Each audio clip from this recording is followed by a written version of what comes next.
Hello and welcome to our lesson on concentrated versus dilute acids. Not to be confused with strong and weak, so make sure you watch both videos and you will understand the differences. So concentration is basically about how much stuff and how much space have I got. In this example here, which picture has got the highest concentration of people? On the left, in the middle, or on the right? Well, hopefully you would recognise that middle picture has the highest concentration of people. There are more people in the same amount of space. Whereas the lowest concentration of people is this picture on the right, where there's hardly anybody there. It's probably during COVID, where there's lots of space and not many people. What about this example here? Which picture has the highest concentration of particles?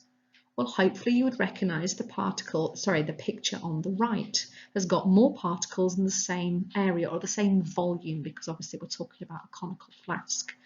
So on the left-hand side, you've got a low concentration, also known as a dilute solution, and on the right, you've got a higher concentration, a more concentrated solution.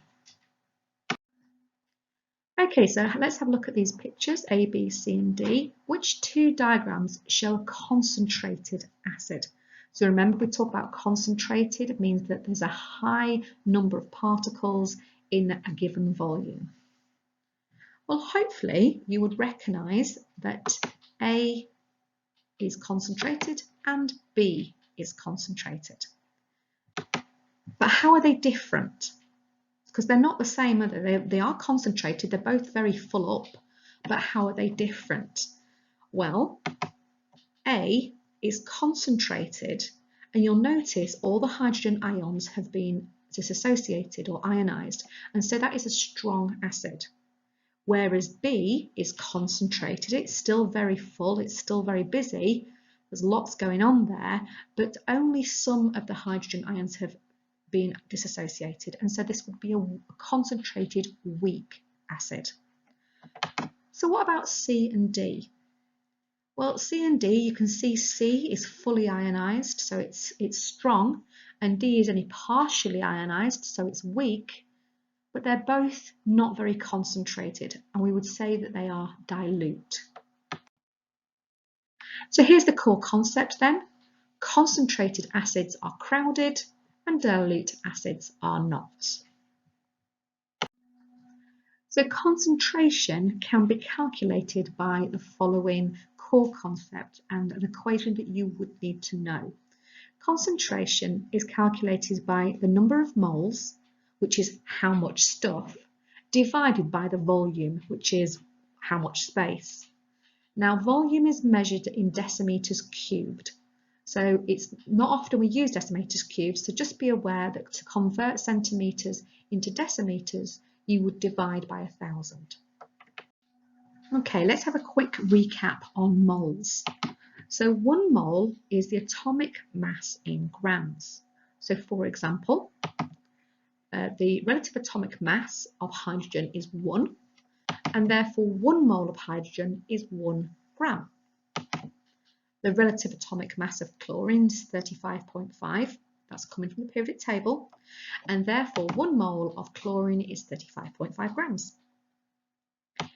Now, what about if I had a compound? So the relative formula mass of HCl is 36.5, so that's 1 hydrogen and 1 chlorine has a relative formula mass of 36.5. And therefore 1 mole of hydrochloric acid is 36.5 grams.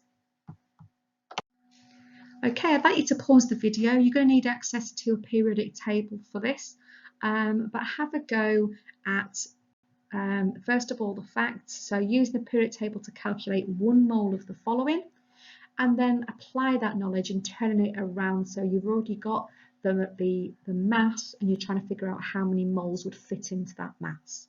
Off you go.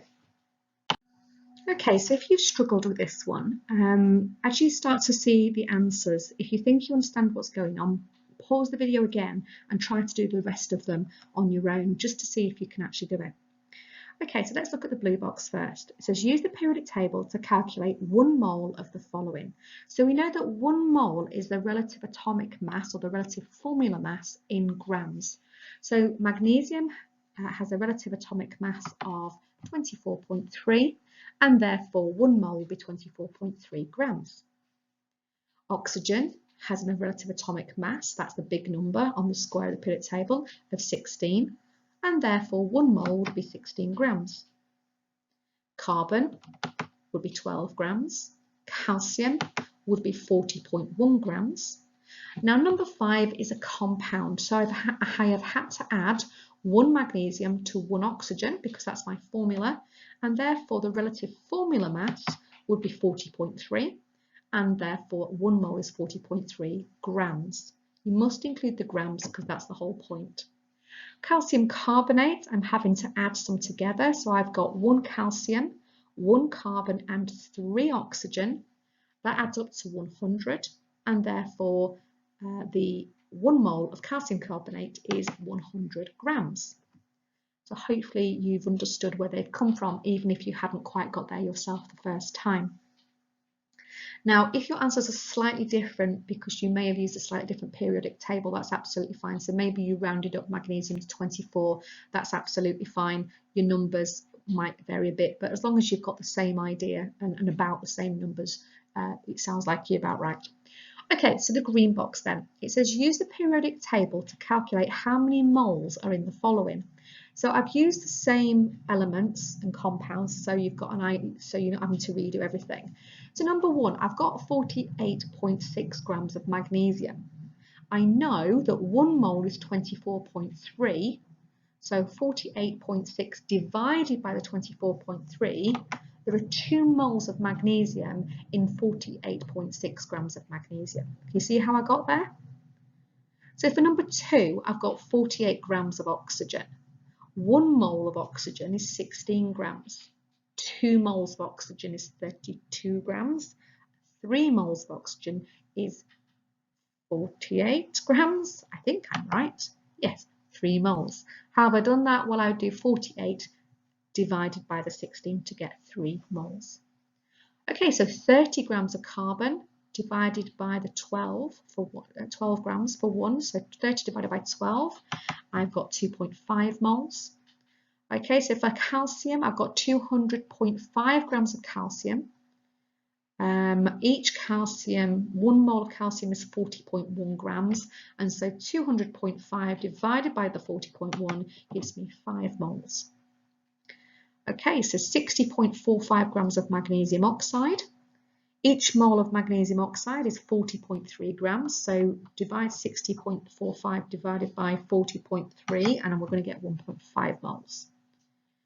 250 grams of calcium carbonate, so each mole is 100, so 100 grams is 1 mole, so 250 grams is 2.5 moles, so that's just a division, so 250 divided by 100, getting 2.5. So hopefully that's making a little bit more sense now. If it's not, go back, have another look and see if you can make sense of it. Okay, so if you're feeling confident, you could pause the video as we go through these. If you're not feeling yet quite so confident, I'm going to do this worked example with you. Okay, so it's first of all, it's asking what the formula mass of 1 molecule of acetic acid is. And you've got there the formula CH3COOH. So I've got 2 carbons, 4 hydrogens and 2 oxygens, and I would add them up together to get 60. That is the formula mass of that compound. So what's the value of 1 mole of acetic acid? Well, 1 mole is the formula mass or the relative formula mass in grams. So if the formula mass is 60, 1 mole is 60 grams. So what's the value of 3 moles of acetic acid? Well, if 1 mole is 60 grams, then 3 moles is 180 grams, 60 times 3. So what's the concentration of acetic acid if there's 3,000 grams of acetic acid in 100 decimeters of solution?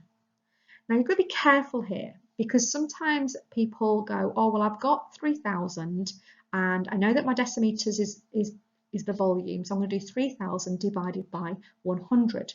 and you would be wrong, because the equation says number of moles divided by volume. And we don't have a number of moles here, do we? We have 3,000 grams. That's not number of moles, that's a mass. So we have to ask ourselves, well, how many moles of acetic acid is there in 3,000 grams? Well, you would have to do 3,000 divided by 60 to get 50. And then you've got your number of moles, 50 moles, divided by the 100 to get your 0.5 moles solution, or molar solution. Okay, so this is following very similar lines. I'd like you to pause the video and have a go for yourself, please. Okay, so first of all, what is a mole? Well, a mole is the mass of one molecule or one atom in grams, or the relative formula mass in grams, or the relative atomic mass in grams. Number 2, the molecular mass of one molecule of nitric acid is 63. What is the mass of 1 mole of nitric acid? Well, the answer is 63 grams. What is the mass of a molecule of H2SO4? So I've got 2 hydrogens, 1 sulfur and 4 oxygens. That's 98. That's the mass of a molecule. So what is 1 mole of H2SO4? In case you didn't know that, sulfuric acid is 98 grams. So what are 2.5 moles of sulfuric acid? Well, it's going to be 98 times 2.5, which gives us 245 grams. Okay, calculate the concentration of 196 grams of sulfuric acid in 50 decimeters cubed. Okay, well, I need to find out how many moles I've got there. So if it's 98 grams in 1 mole, how many moles in 196? So 196 divided by 98 gives us 2 moles. So 2 divided by the 50 gives us 0.04 moles per decimeter cubed. Okay, so the last one then, calculate the concentration of 196 grams of sulfuric acid in 50 centimeters cubed. At first glance, you might think, well, hang on a minute, I've just done that question. So you should have glanced again and recognised that, oops, we've got 50 centimeters cubed, not decimeters cubed, so you need to convert that first. So you have your 2 moles. Your 50 centimeters cubed is 0.05 decimeters cubed. So it's 2 divided by the 0.05, giving you 40 moles per decimeter cubed. Okay, that is the end of that lesson for you guys. I'll see you next time.